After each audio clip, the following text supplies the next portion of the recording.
Welcome to Shennington for the next instalment of action in this, the Nitro Lord Ultimate Karting Championship.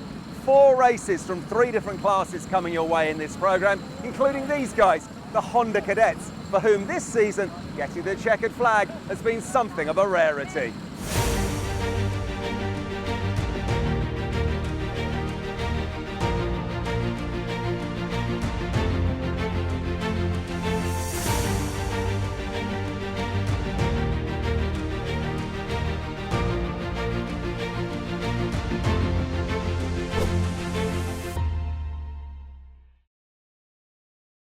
The pre-final for Honda Cadet is coming up, and after missing the first 2 rounds, one dad and lad driver are proving that mixing it against some of the bigger teams is not impossible, as they now find themselves 3rd in the championship overall. I am of course talking about Lucas Blanford and his dad Adrian, who I had a chat with earlier to ask them about their journey so far.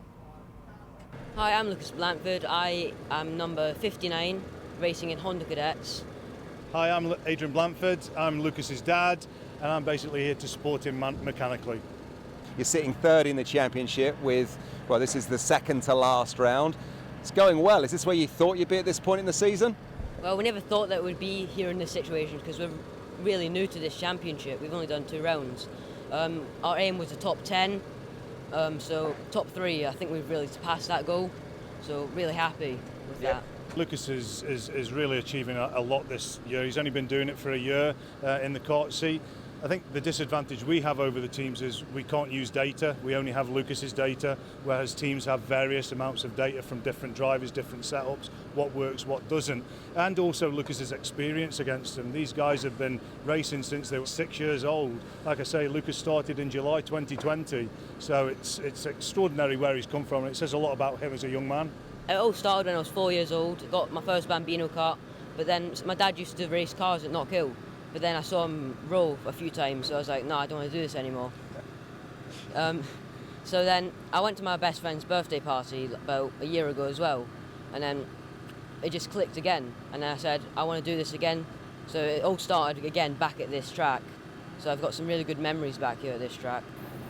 The circuit's quite easy to learn because it's only really 4 corners: Cafe, Stratford, Bruno and Wilkins. That's the main 4 corners out the 9. It's very top-endy. You have to have quite a good engine to be able to compete with the front runners up here.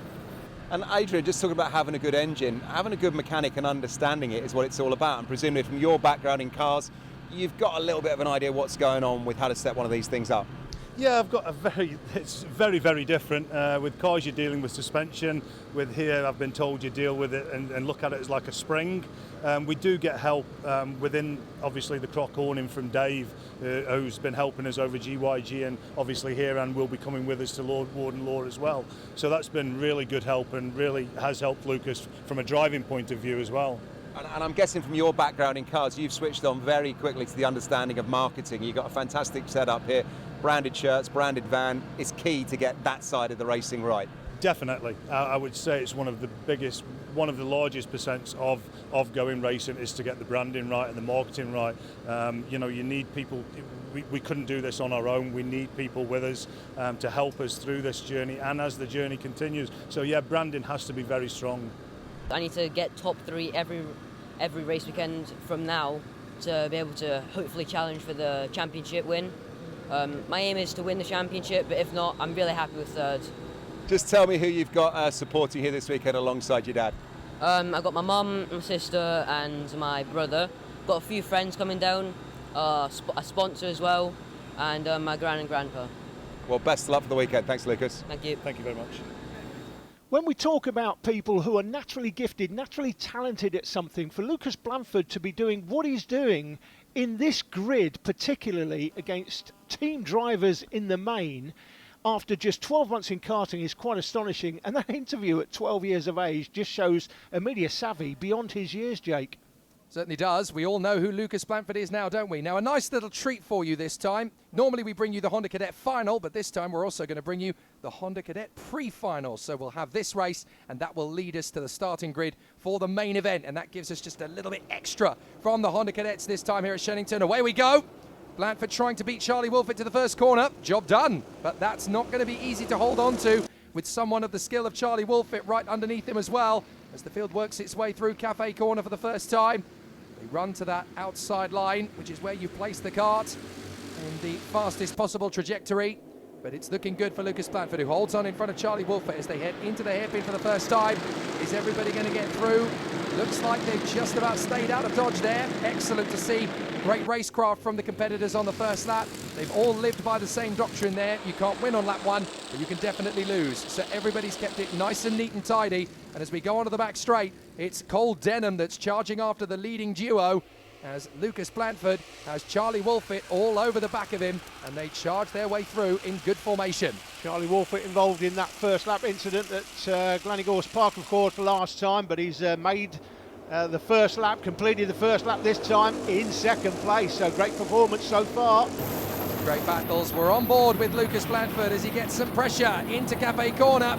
This is not going to be so easy for him to hold on to. He's got such an incredible waft of talent, but he's also got plenty of it around him trying to take the places away. On the inside, that's Leon Hasty, and through with him goes Albert Friend.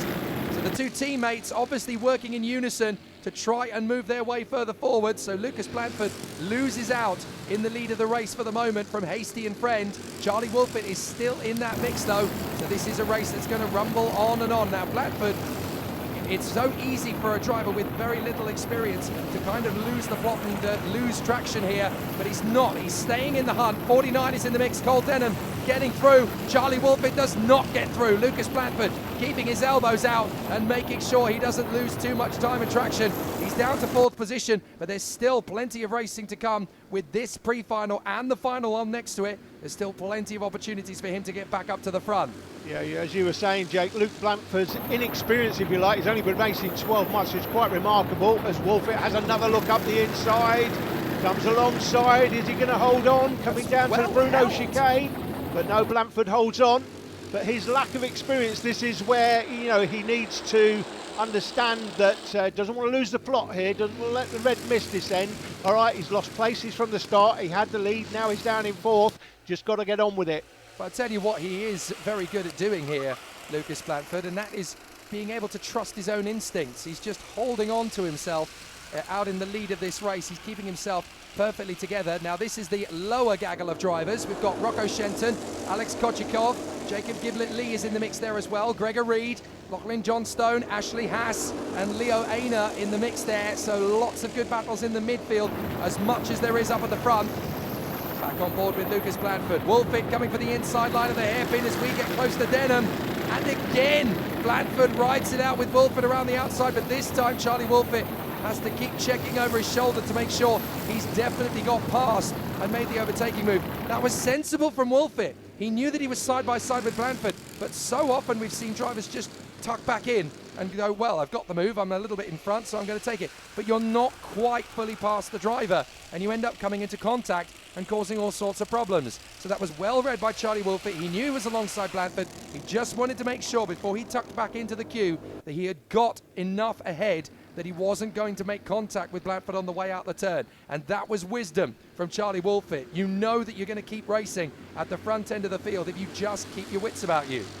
This is the top 5. In 6th place we've got Alex Reed, who was involved in that big incident at Glenigorse Park, Jake, when he flipped the kart over. Yep. In a little bit of contact there with Lachlan Johnston. About 100,000 people have watched the two drivers embracing each other after that, and it was great to see. Fantastic sportsmanship. Certainly and that's is. gone down well with the public.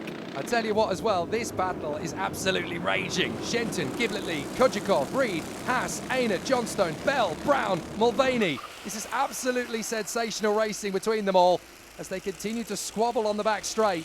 And this is a race battle where you want to be at the head of this pack. You know you're not going to win the race, but you're going to get a massive opportunity to learn as Ashley Haas takes a good opportunity there on the inside. Now the leaders are battling. Denham and Friend drift wide through Cafe, and Charlie Wolfett moving his way into 2nd place. Why has he got the number 95 on the back of his car? He's the 55. 55 everywhere else. Denham on the inside. There you go. So Charlie Wolfett's got 55 everywhere around the car, except on the back bumper, where it's 95. Not sure that's all about. It shouldn't really be allowed that, because of course if the officials see something going on with that kart and they see it from behind, they might give a black flag to 95, hold out the 95, and Charlie Wolfett will think, well, that's not me, I'm 55. Exactly. So Cole Denham now currently in second place in front of us. Lucas Blanford just trying to get himself a little further up the road with Denham. No point trying to make the overtake on Cole Denham when you've got time to make up to Leon Hasty. And Hasty is not that far in front of them at all now as a result of that. So Blanford, again, he won't make the overtake on Cole Denham here at all. He's just going to work with him to close up on Hasty. Job done. Denham's going for the move. Blanford's going to take the inside line as well into second place. That's how you make the moves happen. You don't just go for the guy in front of you. You work with the guy in front of you, and then you make the moves. Last lap, and it's Cole Denham versus Lucas Blanford up front. Albert Friend, having worked his way forward, now in there with Alex Reed, Charlie Wolfett, and Leon Hasty as they go down the back straight. Friend is getting defensive in third position. Alex Reed wants a piece of this. But is this going to be the final move from Lucas Blanford? He's going to go the long way round on Cole Denham as drivers charge in the final hairpin at Wilkins. But is there going to be a run to the line? There is! Blanford nearly got alongside Cole Denham.